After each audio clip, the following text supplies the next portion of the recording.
नमस्कार दोस्तों, मैं वीरेंद्र राजपूत स्वागत करता हूं आपका अपने YouTube चैनल वीरू ट्यूटोरियल्स में। दोस्तों, आज मैं क्लास 9 मैथ के क्लासेस शुरू कर रहा हूं। मेरे सारे वीडियो आपको एक निश्चित अंतराल के बाद मिलते रहेंगे। आप देख सकते हैं आज की मेरी पहली क्लास नंबर सिस्टम पर है और टोटल जो है मैथ में 15 टॉपिक हैं क्लास 9 के। ये सारे मैं as per NCERT syllabus cover करूँगा और मेरा ये कोर्स है ये आपको हिंदी इंग्लिश दोनों में मिलेगा। यदि अभी तक आपने मेरा चैनल सब्सक्राइब नहीं किया है तो please subscribe, like and share Veeru tutorials nursing society. तो अब शुरू करते हैं चैप्टर नंबर 1 नंबर सिस्टम संख्या पद्धति। देखिए, इस क्लास में मैं क्या क्या कवर करूँगा। व्हाट इज नंबर लाइन, संख्या रेखा के बारे में बतलाऊँगा। जो हमारे रियल नंबर हैं वो सारे के सारे आप देख सकते हैं, natural, whole number, integers, terminating, non terminating and repeating, non terminating and non repeating, rational and irrational number, ये सारे के सारे नंबर जो है मैं आज आपके कंप्लीट कराऊंगा इस क्लास में। तो देखिए, नंबर लाइन क्या है। नंबर लाइन आप देख सकते हैं कि एक गुड़िया जो है वो राइट साइड में चल रही है। ये जो राइट साइड में हम देखते हैं तो ये जो हमारी नीचे लाइन आप देख रहे हैं यही जो है नंबर लाइन है, संख्या लाइन है। और ये एक निश्चित अंतराल पर, यानी कि ये 0 से अगर आप 1 चलते हैं तो ये जो दूरी होगी और 1 और 2 के बीच में जो दूरी होगी ये क्या होगी, समान होगी। मतलब ये जो दूरी है और ये दूरी जो है समान है। 2 और 3 के बीच में जो दूरी है ये भी समान है। एक निश्चित इंटरवल के बाद आप जो है ये नंबर देखेंगे 0 से 1, 1 से 2, 2 से 3। और यही जो है आप अपोजिट साइड भी देखेंगे 0 से 1, -1, -2 से -3। तो ये जो अंतराल आपको दिखाई दे रहा है ये सब क्या है, बराबर हैं। ठीक है, तो आपको नंबर सिस्टम नंबर लाइन पर अगर जो आप राइट साइड चलते हैं तो आपको जो है पॉजिटिव नंबर मिलते हैं और अगर जो आप लेफ़्ट साइड चलते हैं तो आपको नेगेटिव नंबर मिलते हैं। ये चीज़ आपको ध्यान रखनी है। एक्चुअल में जो है कोई भी नंबर आपका वो रियल और इमेजिनरी नंबर से बना हुआ होता है, जिसे हम बोलते हैं कॉम्प्लेक्स नंबर। और कॉम्प्लेक्स नंबर अगर जो उसका हम इमेजिनरी पार्ट, ये जो 2i पार्ट है, इसको हम क्या करते हैं, 0 कर दें तो हमें क्या मिलता है, रियल नंबर मिलता है। इसका मतलब ये है कि कोई भी नंबर आपका रियल और इमेजिनरी 2 पार्ट का होगा और अगर जो उसमें इमेजिनरी पार्ट को हम 0 कर देते हैं तो हमें क्या है, रियल नंबर मिलते हैं। देखिए, इमेजिनरी पार्ट आपके सिलेबस में नहीं है इसलिए मैं इसे नहीं कराऊँगा, ये आप हायर क्लासेज में पढ़ेंगे। ठीक है, तो अभी हम फिर सिर्फ क्या है, रियल नंबर पकड़ के चलेंगे अपने। देखिए, रियल नंबर को मैंने 2 तरह से कैटेगराइज किया है, विदाउट डेसिमल और डेसिमल। डेसिमल के साथ वाले नंबर यानी दशमलव वाले, बिना दशमलव वाले, क्योंकि विदाउट है ना, तो बिना दशमलव वाले, और ये क्या, दशमलव वाले। तो देखिए, बिना दशमलव वाले नंबर क्या हैं।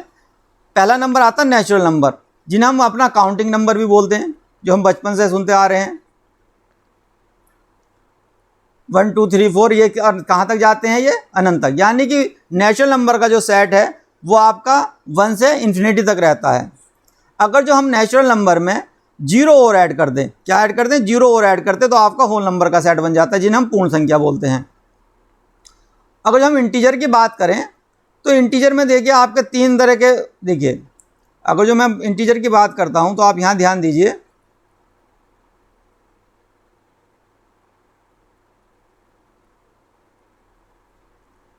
अभी आप देख रहे होंगे कि यहां पर 0 सेंटर में है और इस तरफ जो है पॉजिटिव नंबर लिखे हुए हैं कुछ, और इस तरफ क्या है, नेगेटिव नंबर लिखे हुए हैं कुछ। तो ये जो 0 है ये आपका, ये सारे के सारे नंबर आपके क्या हैं, इंटीजर हैं। यानी कि जो पॉजिटिव नंबर लिखे हुए हैं वो पॉजिटिव इंटीजर कहलाते हैं और जो आपके नेगेटिव नंबर लिखे हुए हैं ये आपके नेगेटिव इंटीजर कहलाते हैं। और 0 क्या है, 0 भी अपने आप में एक इंटीजर है, ये आपको ध्यान रखना है। क्यों, क्योंकि क्वेश्चन पूछ लिया जाता है कि 0 पॉजिटिव इंटीजर है, नेगेटिव इंटीजर है या जीरो इंटीजर है या इनमें से कोई नहीं, तो आपका आंसर होगा जीरो। क्या है? वो जीरो इंटीजर है। जीरो को ना तो पॉजिटिव इंटीजर में रखा जाता है ना ही निगेटिव इंटीजर में रखा जाता है। तो इसका मतलब आपके पॉजिटिव और निगेटिव नंबर किसके साथ, जीरो के साथ मिलकर क्या बनाते हैं? आपके इंटीजर बनाते हैं। तो उम्मीद करता हूँ ये नेचुरल नंबर, होल नंबर और इंटीजर नंबर यानी प्राकृतिक संख्याएं, पूर्ण संख्याएं और पूर्णांक जो है आपकी समझ में आ गए होंगे। इसमें कहीं पर भी आप देख रहे हैं डेसिमल का यूज नहीं हुआ है, इसलिए मैंने इन्हें किस कैटेगरी में रखा है? बिना डेसिमल वाले में रखा है। अगली स्लाइड में देखते हैं कि हमारे डेसिमल नंबर कौन से हैं। तो जब हम डेसिमल नंबर की बात करते हैं तो उसमें हमें 3 तरह के नंबर मिलते हैं। ठीक है, 3 तरह के नंबर मिलते हैं। एक नंबर होता है जो टर्मिनेटिंग होगा, दूसरा नंबर होगा जो नॉन टर्मिनेटिंग एंड रिपीटिंग होगा बट रिपीटिंग होगा, और तीसरा मिलता है non terminating but and non repeating. देखिए, टर्मिनेटिंग का मतलब होता है अगर जो हम किसी नंबर की बात करें, जैसे मैंने नंबर यहाँ पर लिया है एग्जाम्पल में 0.5, तो आप जो हैं 0.5 के आगे नहीं बढ़ रहे हैं, मतलब 0.5 के बाद ना ही कोई रिपीटिंग नंबर आ रहा है और ना ही ये कहीं इन्फिनिटी तक जा रहा है। इसका मतलब ये क्या? अंत हो चुका है इसका। टर्मिनेटिंग मतलब अंत हो चुका है इसका, आप देख सकते हैं इसका मतलब अंत हो चुका है। तो 0.5 जो है ये यहाँ पर रुक चुका है, इसके आगे कोई कैलकुलेशन नहीं है। अगर जब मैं non terminating and but repeating की बात करूँ तो इसमें आप ये देखेंगे कि जो नंबर है आपका वो कंटिन्यू है। इसका मतलब 0.3333 का जो मीनिंग होता है 0.3 बार हम लिखते हैं, इसका मतलब ये रिपीटिंग है, ये बढ़ता चला जा रहा है। 33 आपका क्या है? इन्फिनिटी तक जाएगा। तो आपका टर्मिनेटिंग नहीं है, देखिए नॉन टर्मिनेटिंग हुआ ये, और रिपीटिंग है। 3 क्या है? आपका रिपीट हो रहा है, तो इसे हमने इसलिए क्या लिखा? Non terminating but repeating. अगर जो NTNR की बात करें तो देखिए इसमें जो आपकी वैल्यू है क्या है? आप √2 की वैल्यू देख लीजिए, 1.414213, ये क्या कंटिन्यूस चल रही है। इसका मतलब ये है कि आपका ना तो ही ये नंबर कहीं टर्मिनेट हो रहा है, यानी ये इन्फिनिटी तक जा रहा है, ये भी इन्फिनिटी तक जा रहा है। तो जब ये इन्फिनिटी तक जा रहे हैं तो नॉन टर्मिनेटिंग हो गए, और क्योंकि कोई नंबर रिपीट नहीं हो रहा है इसलिए नॉन रिपीटिंग भी है। देखेंगे आप इसमें कोई भी नंबर जो है, देखिए 1414217 ये इस तरह से क्या आगे तक चलता चला जा रहा है। तो इसका मतलब ये क्या हो रहा है? कहीं पर भी मतलब ये रिपीट नहीं हो रहा कोई भी नंबर, तो इसलिए जैसे हम क्या बोल लेंगे? नॉन रिपीटिंग बोल लेंगे। ठीक है, क्या बोल लेंगे इसे? Non repeating. तो ये 3 कैटेगरी आपको याद रखनी है, और ये किस बेस पर हो रही है? जो ना आपके नंबर आ रहे हैं उनके टर्मिनेट और रिपीट, ये 2 बेस हैं जिन्हें हम पकड़ के चल रहे हैं। एक या तो नंबर वो टर्मिनेट हो रहा होगा या वो रिपीट हो रहा होगा, या तो टर्मिनेट नहीं हो रहा होगा या रिपीट नहीं हो रहा होगा। तो ये हम हर नंबर को देखेंगे और उसी के हिसाब से हमने इनकी 3 कैटेगरी बना दी, terminating, non terminating but repeating, non terminating and non repeating. आप ये देखिए पाई की जो वैल्यू है 3.141592, आप देखेंगे तो पाई की वैल्यू आपको जो है कंटिन्यूस मिलती रहेगी। ये क्या आपकी इन्फिनिटी तक आप ऐसी नंबर निकालते चले जाएंगे। ठीक है, और ये कहीं पर भी एंड नहीं हो रहे होंगे। अब अगर जो मैं बात करूं आपसे कि 22, देखिए अगर जो मैं देखूं कि 22/7 जिसे हम क्या कहते हैं? पाई कहते हैं। ठीक है, तो क्या ये पाई 22/7 दोनों बराबर हैं? देखिए पाई की वैल्यू क्या आ रही है? 3.141592 आ रही है, जबकि 22/7 को जब आप सरल करेंगे तो इसकी वैल्यू आएगी, देखिए 7 या 21, आपका बचेगा कितना?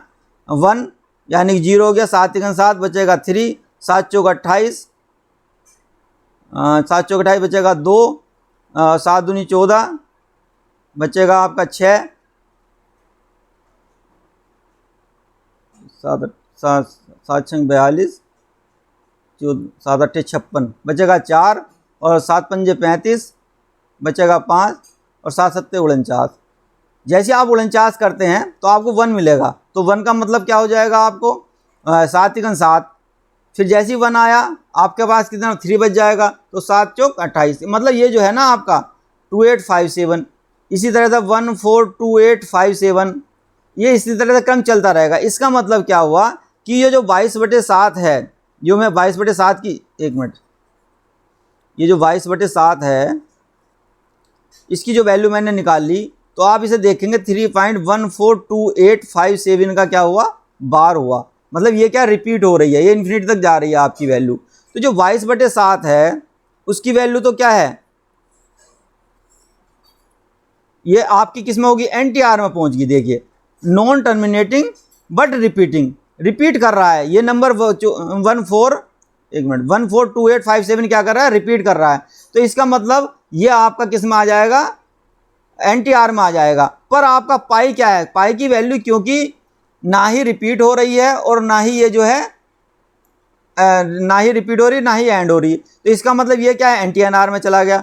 तो पाई आपका जो है वो अप्रोक्सीमेट वैल्यू है 22/7 के, न कि पाई आपका कभी भी 22/7 नहीं है। इस बात को आप ध्यान रखना है, एग्जैक्ट 22/7 नहीं है, ये क्या है, अप्रोक्सीमेट वैल्यू है। आप जहाँ कहीं भी देखते हैं पाई की वैल्यू 22/7 देखते हैं तो आपको सवाल को सिंप्लीफाई करने के लिए रख रहे हैं, पर एग्जैक्ट में वैल्यू जो है पाई की वो आपकी NTR में पड़ती है और 22/7 जो है आपका NTR में पड़ता है। इसलिए अभी मैं आगे आपको बतलाऊंगा कि हम इसको पाई को और जब हम रेशनल और इरेशनल नंबर में जब डिफ्रेंशिएट करेंगे तब आपको समझ में आएगा कि 22/7 को हम क्यों NTR में रख रहे हैं और पाई को हम क्यों NTR में रख रहे हैं।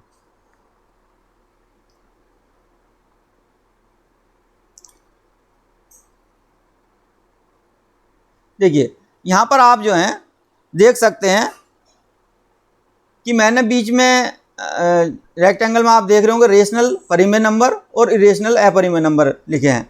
तो जो परिमेय नंबर हैं उनकी डेफिनेशन ये कहती है कि अगर जो हम उन्हें P/Q के फॉर्म में लिख ले रेशनल नंबर को, जहाँ पर P एंड Q क्या है, इंटीजर है और Q बराबर नहीं 0, तो वो सारे नंबर क्या होंगे, परिमेय नंबर होंगे। तो हम जो हैं जितने नंबर अभी तक हमने पढ़े हैं, natural number, whole number, integer और terminating, non terminating but repeating and non terminating and non repeating, इन सारे नंबर को हम रेशनल नंबर के परिप्रेक्ष्य में देखते हैं। देखिए जो अभी हम जैसे बात करते हैं नेचुरल नंबर की, तो देखिए पहला नंबर है 1, तो 1 के अगर जो मैं नीचे 1 लिखता हूँ तो इसकी वैल्यू तो 1 ही रहेगी, इसमें कोई चेंज हुआ। और ये क्या है, मेरा P है और ये मेरा क्या है, Q है। आप देखेंगे 1 जो है वो P है और 1 ही क्या है, Q है। इसका मतलब 1 हम देख रहे हैं क्योंकि ये इंटीजर में भी आता, देखिए ये रहा। तो इसका मतलब ये हुआ कि P और Q क्या है, आपके इंटीजर हैं, बिल्कुल सही बात है।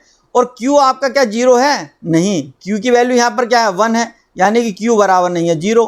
तो इसका मतलब जो दोनों कंडीशन थी P and Q are integer and Q बराबर नहीं 0, ये सेटिस्फाई होगी। इसका मतलब नेचुरल नंबर क्या है, आपका रेशनल नंबर है। देखिए अगर जो मैं आगे आप 2 की बात करेंगे तो 2/1 लिख लेंगे, तो आपका 2 क्या है, P है, 1 क्या है, Q है। अगेन Q आपका 0 नहीं है, तो 2 भी आपका क्या होगा,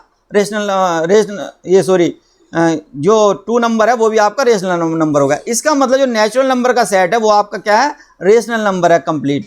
ऐसे आप होल नंबर की बात करेंगे तो होल नंबर में देखिए नेचुरल नंबर के साथ में 0 ऐड है, अब 0 को बस देख लेते हैं। तो हमने क्या करा, 0/1 लिखा, तो इसकी वैल्यू तो 0 ही रहेगी। और आप देखेंगे जो 1 है ये आपका क्या बना हुआ है, Q, और ये क्या बना हुआ है, P। आप देखिए 0 और 1 क्या इंटीजर में है, देखिए 0 यहाँ रहा, 1 यहाँ रहा, तो इंटीजर में है, बिल्कुल सही बात है। और क्या Q बराबर 0 है, नहीं, Q बराबर तो 1 है। तो Q बराबर जब आपका 0 नहीं है तो इसका मतलब ये भी आपका क्या हो गया, रेशनल नंबर बन गया, क्योंकि आगे तो सारे रेशनल नंबर हैं, नेचुरल नंबर हैं। तीसरी पॉइंट देख रहे हैं इंटीजर, तो इंटीजर तो देखिए P/Q की फॉर्म में सारे के सारे हम लिख सकते हैं, सारे के सारे इंटीजर, क्योंकि हमने 0 भी देख लिया, ऊपर वाले भी देख लिया। अब निगेटिव की बात और देख लेते हैं। तो सपोज करो मेरे पास पहला नंबर है -1, हमने इसे 1 से डिवाइड करा, तो देखिए ये आपका P हो गया और ये आपका क्या हो गया, Q हो गया। क्या Q बराबर 0 है, नहीं, हाँ, तो Q बराबर 1 है, Q बराबर नहीं है 0 के। तो इसका मतलब ये हुआ कि -1 भी आपका क्या है, एक रेशनल नंबर, वो निगेटिव इंटीजर भी क्या है, रेशनल नंबर है। तो ये भी रेशनल नंबर है, ये भी रेशनल नंबर है, ये भी रेशनल नंबर। इसका मतलब आपके सारे के सारे इंटीजर जो हैं वो रेशनल नंबर बन गए, क्योंकि हमने जब रेशनल नंबर की डेफिनेशन के हिसाब से इन सब natural number, whole number, integer को देखा तो सारे के सारे नंबर क्या मिले, हमें रेशनल नंबर मिले। अब देखिए इसी चीज़ को हम कहाँ देखते हैं, टर्मिनेटिंग में देखते हैं। अब देखिए 0.5 है, तो 0.5 की अगर जो आप वैल्यू की बात करेंगे तो आप इसे जब फ्रैक्शन में निकालेंगे तो क्या आएगा, 1/2 आएगा। अगेन आप देखिए ये P हुआ, ये Q हुआ, और Q बराबर नहीं है 0 के, ठीक है। तो इसका मतलब ये भी आपका क्या होगा, रेशनल नंबर होगा। देखिए ये आप इसमें और भी नंबर आप ले करके देख सकते हैं। यहाँ मैंने एक सिंपल एक ही एग्जाम्पल लिया है, आप जो है 2/5 लिख लीजिए, ठीक है। तो आपका जाएगा 0.4 आ जाएगा। अगेन आप इसको देख सकते हैं 2/5 जो है, तो हम हर एक नंबर को जो टर्मिनेट हो रहे होंगे उन्हें हम देख सकते हैं कि वो सारे के सारे क्या हैं, रेशनल नंबर हैं। P/Q के फॉर्म में उन्हें हम देखेंगे। अगर जो आप non terminating but repeating number की बात करते हैं तो आप देखिए 0.333 क्या था आपका, 1/3 था। अभी आप देखेंगे P की वैल्यू 1 है, 3 की वैल्यू Q है, तो इसका मतलब यहाँ भी Q आपका बराबर नहीं है 0 के, तो ये भी आपका कैसा नंबर हुआ, रेशनल नंबर हुआ। ठीक है, तो अभी तक हमने जो नंबर देखे, natural number, whole number, integer और टर्मिनेटिंग और NTR, ये पांचों टाइप के जो नंबर हैं आपके सारे के सारे क्या हैं, रेशनल नंबर हैं। तो फिर इरेशनल क्या है, सवाल यह है कि इरेशनल क्या है। तो देखिए इरेशनल नंबर वो हैं जिन्हें हम P/Q की फॉर्म में नहीं लिख सकते। क्या आप √2 को P/Q की फॉर्म में लिख सकते हो? तो देखिए मैंने कहा √2/1, तो क्या ये जो P है आपका और नीचे Q है, देखो Q तो इंटीजर है, Q इंटीजर है क्योंकि 1 तो हमारा इंटीजर है, ठीक है कोई बात नहीं, पर P क्या इंटीजर है? नहीं, P क्या है, √2 वैल्यू, √2 है, कहीं पर आ रहा है इंटीजर में आपका, नहीं आ रहा। इसका मतलब ये जो वैल्यू है आपकी ये इंटीजर नहीं है। अगर जो ये इंटीजर नहीं है तो फिर आपका ये क्या हो जाएगा, ये आपका इरेशनल नंबर में चला जाएगा। किस में चला जाएगा? इरेशनल नंबर में चला जाएगा। तो हमें जो अभी तक हमने नंबर देखे थे उन सारों नंबर में आपको एक ही नंबर ऐसा मिला जो कि आपका क्या है, जो एक नहीं, जो NT/NR नंबर है वो सारे के सारे किस में चले जाएंगे, इरेशनल नंबर में चले जाएंगे। चाहे वो आपका पाई हो, चाहे वो आपका √2 हो, चाहे वो आपका √3 हो। देखिए इसमें क्या है, पूर्ण वर्ग नहीं जाएगा। जैसे मान लो √4 है तो √4 को आप क्या है 2 लिखेंगे और 2 आपका क्या हो जाएगा, इंटीजर बन जाएगा। तो जैसे 2 आप पढ़ेंगे तो इंटीजर बन जाएगा, तो इसका मतलब इसके नीचे तो आप 1 आएंगे, 1 आपका अगेन इंटीजर है, तो ये जो है रेशनल नंबर बन जाएगा। ठीक है, तो √2 आपका क्या होगा, रेशनल नंबर होगा। और √3 यानी कि जो पूर्ण संख्याएं हैं वो नहीं होंगी, पूर्ण वर्ग संख्याएं बाकी सारी बन जाएंगी। तो यह आपको ध्यान रखना है कि √5 हुआ, ये सारे के सारे आपके किस में आएंगे, इरेशनल नंबर आएंगे। पाई को मैंने क्यों रखा है वो आप समझ गए होंगे, क्योंकि पाई क्यों है, पाई की वैल्यू आप जो देख रहे हैं उसे हम P/Q की फॉर्म में नहीं लिख पा रहे हैं, जबकि 22/7 अगर जो आप देखेंगे तो इसको मैंने बताया था, इसकी वैल्यू कितनी निकल के आई थी, 3.142857, और इसके बाद क्या थी, ये बार था। तो ये रिपीट हो रहा है, जैसे हम इसे लिख सकते हैं 0.3 बार। तो ये जो 22/7 है ये P/Q की फॉर्म में लिख सकते हैं, इसलिए 22/7 आपका क्या है, रेशनल नंबर है, ध्यान रखना, और पाई आपका क्या है, इरेशनल नंबर है। ये डिफ्रेंशिएट आपको याद रखना है, यानी कि कहीं पूछा जाएगा तो पाई आपका क्या है, इरेशनल नंबर है, और 22/7 क्या है आपका, रेशनल नंबर है। तो ये अपने आप में बहुत बड़ा डिफरेंस है, ये आपको ध्यान में रखना है। ठीक है, और यहाँ पर देखिए जो पॉजिटिव इंटीजर होते हैं, ये बताना भूल गया था मैं, ये आपके क्या होते हैं, नेचुरल नंबर ही होते हैं। पॉजिटिव इंटीजर और नेचुरल नंबर और काउंटिंग नंबर सब आपके क्या हैं, एक ही होते हैं। Thanks for watching. यदि आपको मेरा वीडियो पसंद आया हो तो please like and share and subscribe my channel Veeru tutorials nursing society. जय हिंद, जय भारत।